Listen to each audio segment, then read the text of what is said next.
Speaking of relationship, kasi kinikilig kami kanina, yun na, he was very vocal. Na he's into you, na dating status. So ano yung, how did it feel? He seems very proud and very, vocal about how he feels about you and that he enjoys working with you because, yun nga, parang, ayun, dating status yun. That's sweet. Yeah. It's sweet and So is he a sweet person? Oo, pero to everyone naman. To everyone naman talagang siya, caring and masaya katrabaho.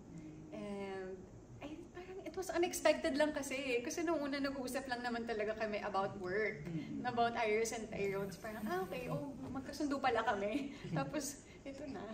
Same question ko sa kanya kanina, what do you guys have in common? Ano yung nakikita mo na, same kami nito? Siguro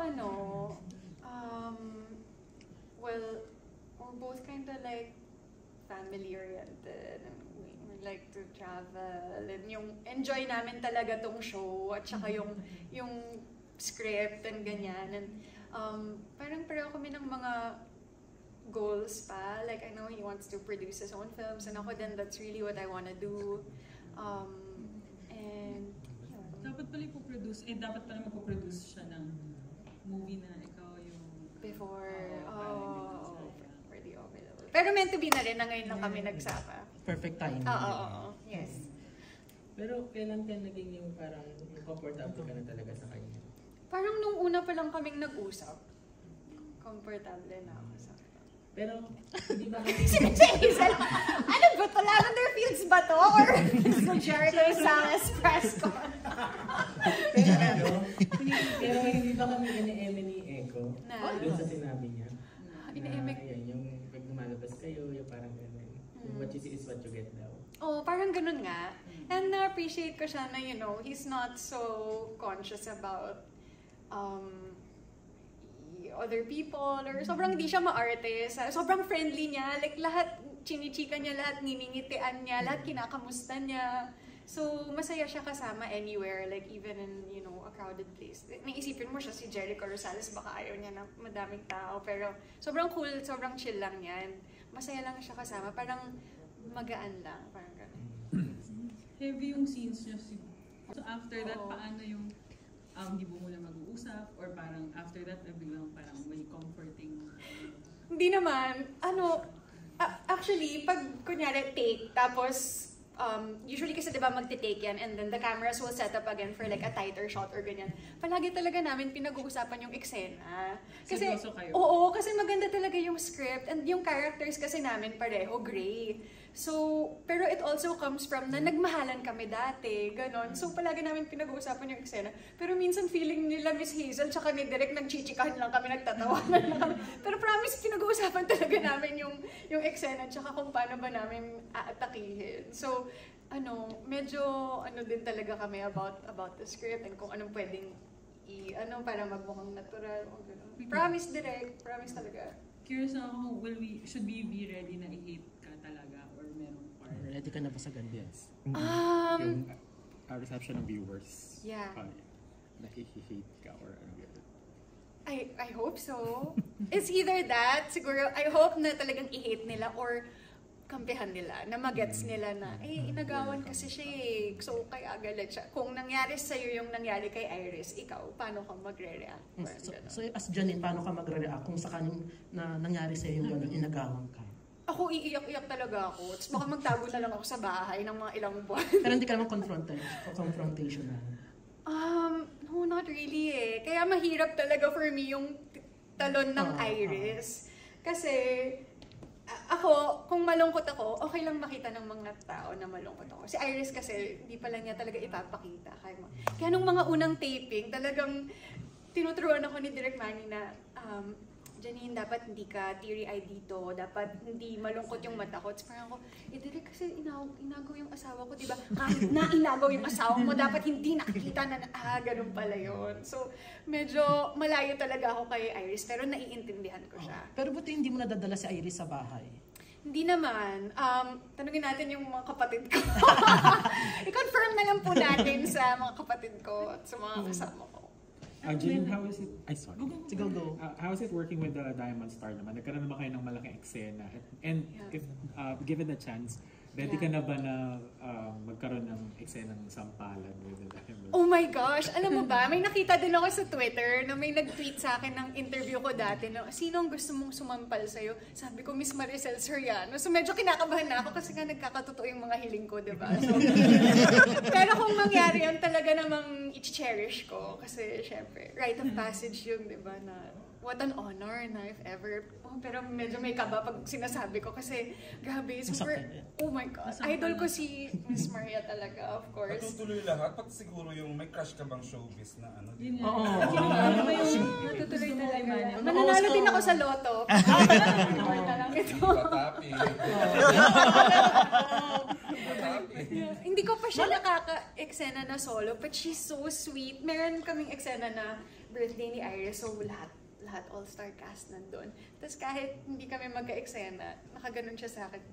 Gumaganon siya. Tapos she's so sweet, sinasabi niya na, oh, ganda mo na. Parang nakakaiyak lang kasi very nanay yung vibes ni Miss Marian. She's so sweet. At saka Diamond Star yung nagsabi. Of course, of course, of course. Sabi niya po sa akin nung unang ano namin, I think yung shoot namin for the first teaser, sabi niya, Nak, tutulungan ba kita dito? So, opo, tulungan niyo po ako. Oh, sige, ako bahala sa'yo. Ganun siya. Ano masasabi mo na parang ang daming excited sa tambalan ninyo ni Jericho? Exciting and grateful, syempre. Sobrang grateful sa lahat ng kapamilya na looking forward. And I'm excited din kasi, of course, we're also streaming on Netflix. Yes. So, syempre, malawak yung Platform. Oo. So, excited ako talaga na sana talagang abangan nila yung Lavender Fields. Actually, doon pa nga lang sa litrato ninyo na nag-viral, kinilig na sila at sinuportan na kayo ni kayong dalawa. Talaga. Oo. So, pero ano yung story behind that photo? Ano photo? Yung nag-viral na sa museum. Sa museum. Sa museum. Sa mall.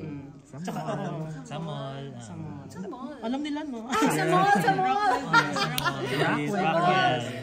So, ano story no? Ano nga ba? Sinabi ba niya? Generally, inamin niya na mahilig siya sa Museum. Art. museum. Yun na-meet yung family mo.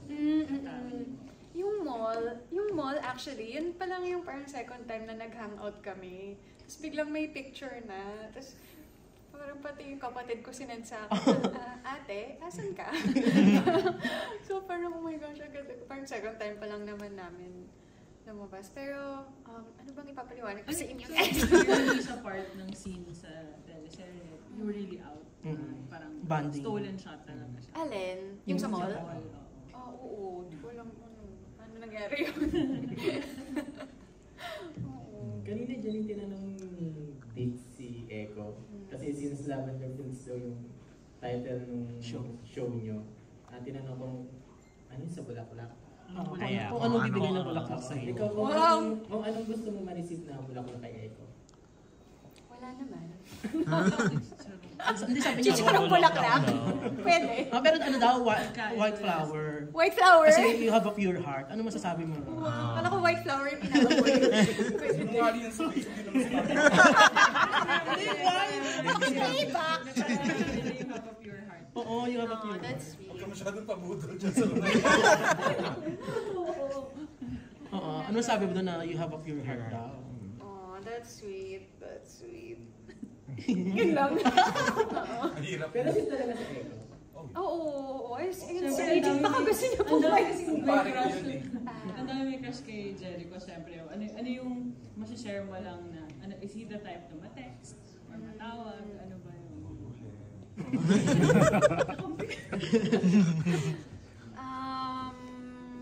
I guess, Bye-bye. Ma-video call Paano ba? ba?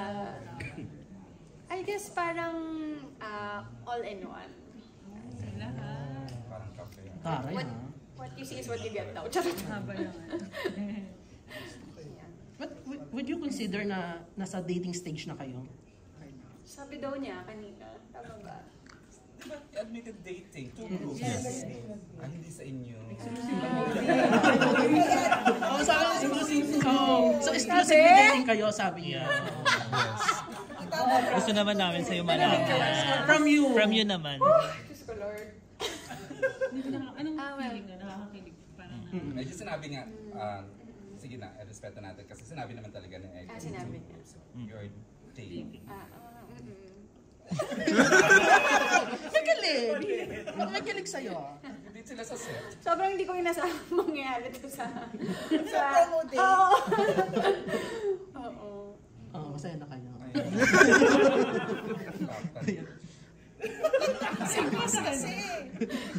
More Ay, questions. sige.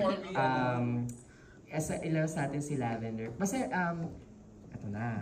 Usap-usapan ngayon. Nakaka-nervous naman yung ito. Usap-usapan ngayon yung series adaptation ng Feng Shui. Oh! And we all know that Your one of the mother. iconic scenes doon ay yung death scene ng Oo, mama mo. yun talaga yung kinatatakutan ko nung mga 10 years old Siyempre, ako. pinost natin yon. And if ever na walang baguhin sa kwento, and ABS-CBN would like to offer the same exact role na binigay sa mama mo, are you open to do the role of your mom? Oo, why not? Kasi for me, sobrang iconic ng Feng Shui eh. It's really... Ihuhulog ka din daw sa case ng Red Hots. Oh, sige, why not? Basta maganda yung paghulog. Sobrang gustong-gusto ko yung Feng Shui. It's really one of the scariest Filipino horror films for me. So, if ever mag-remake sila, exciting yun. Naku, lahat ng sinasabi mo, Oo. nagkakatotoo. Tandaan mo yan. Let's manifest it. Pero Janine, last na lang for me. May eksena ka ba bilang Iris na talagang pinanggigilan mo din siya? Parang galit na galit ka sa kanya for doing that? Oo.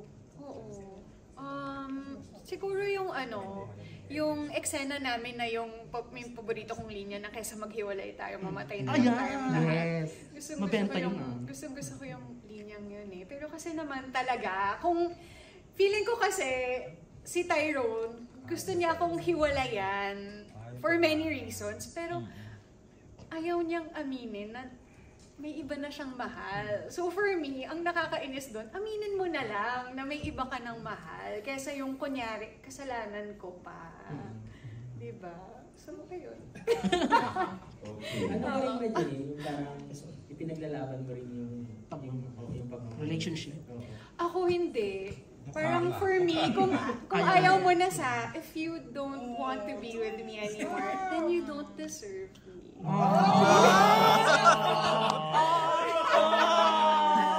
Hindi kasi, si Iris kasi, diba, parang ayaw niya talaga i-let go si Tyrone. Kasi nga, Iba pala. hindi, yun nga. Si Iris kasi talagang ilalaban niya na parang hindi mo ko pwedeng iwanan. Si Jan. Ako, kung gusto mo akong iwanan, go. Ibig sabihin, hindi talaga tayo. Parang hindi ka kawalan, no? Oo, syempre. Katalinong babae. Hindi, syempre, hindi na natin pipigilan yung mga ganong gustong, you know. And with that, and as a Best Actress awardee, tapos sunod-sunod na na-prove mo yung sarili And she mo has an lalo sa international projects sa mo dito sa... Berlin. Berlin ba ito? with Love Diaz. And sa projects mo sa ABS, na-prove mo talaga yung sarili mo every time. Meron ka pa bang wish? Well, I hope ma-prove ko ang sarili ko dito sa Lavender Fields. Kasi syempre, ramdam ko talaga na ako yung pinaka baguhan dito sa ensemble cast, and nagtiwala sa akin yung Dreamscape and si Sir Deo to be able to pull off this kind of role. So sana mapatunayan ko na tama yung casting sa akin. For sure. Thank you so much. Thank you din. And for the last question, Kuya Sunny, would you like to put a killer question? Sabi ko, one of the province na yata.